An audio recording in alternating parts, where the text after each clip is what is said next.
Yang Berhormat Timbalan Menteri di sebelah sana, makasih syariah di hati tertanam. Mempertahankan LGBT suatu yang bahana.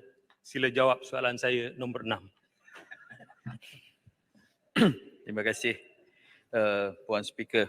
Jawapan daripada Kementerian Kesihatan, ubat profilaksis pra-pendedahan HIV iaitu PrEP ini merupakan kaedah pencegahan farmaseutical pada masa kini yang berkesan dan berupaya mencegah jangkitan secara seksual sehingga 99%. Kaedah ini telah terbukti secara saintifik melalui banyak kajian di luar negara. Pengambilan ubat ini hendaklah mengikuti arahan serta melalui pemantauan doktor pakar terlatih.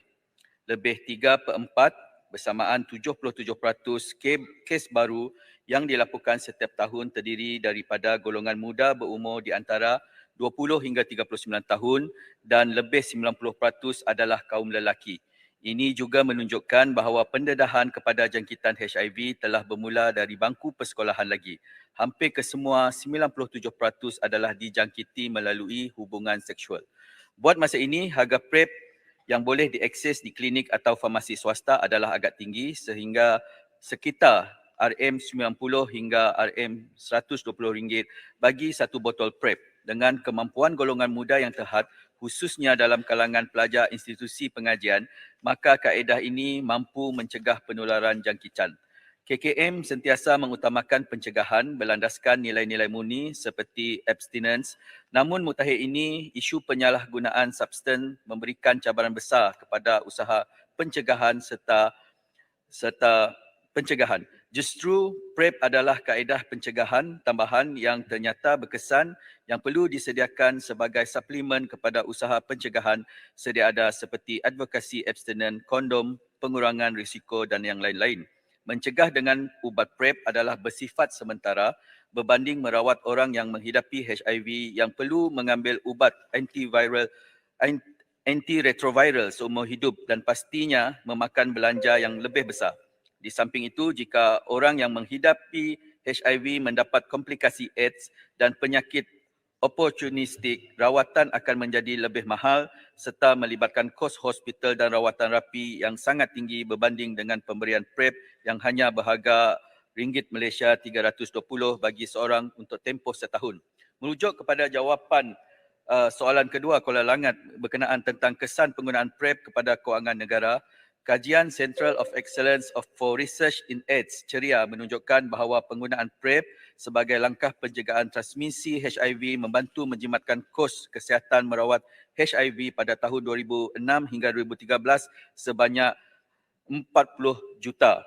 Memandangkan projek rintis ini juga baru saja dilaksanakan, oleh yang demikian, kajian berhubung kesan kepada kewangan negara akan diteliti semula selepas tempoh pelaksanaan selesai, termasuk keperluan meneruskan projek rintis ini di tahun-tahun yang mendatang.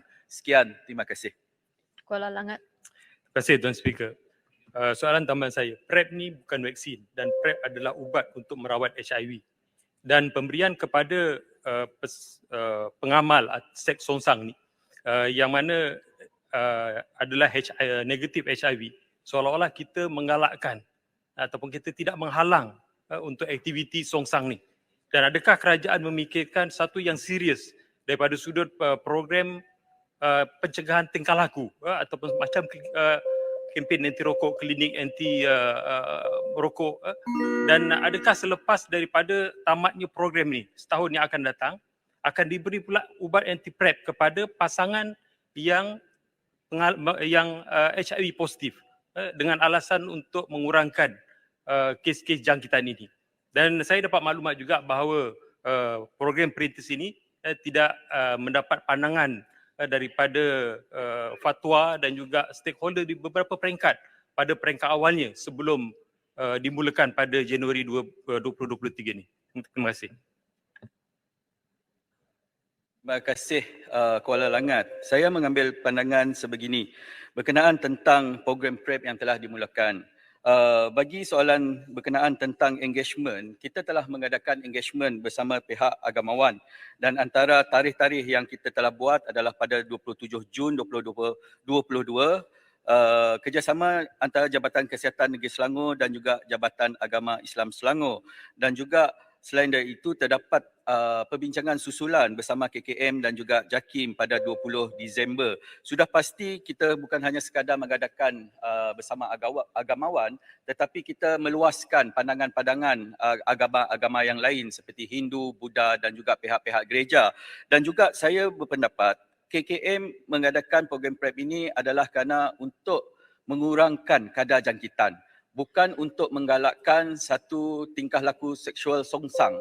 Dan juga rawatan PrEP ini adalah untuk menghidar dan juga bukan kita tak dapat selektif golongan tertentu sahaja untuk layak mendapatkan. Kerana angka-angka yang kita dapat, katakan tadi saya menyebut bahawa di kalangan yang mendapatkan HIV adalah 97% melalui transmisi seksual dan juga anak muda berusia 20 hingga 39 tahun kebanyakannya adalah 76% adalah di kalangan anak muda.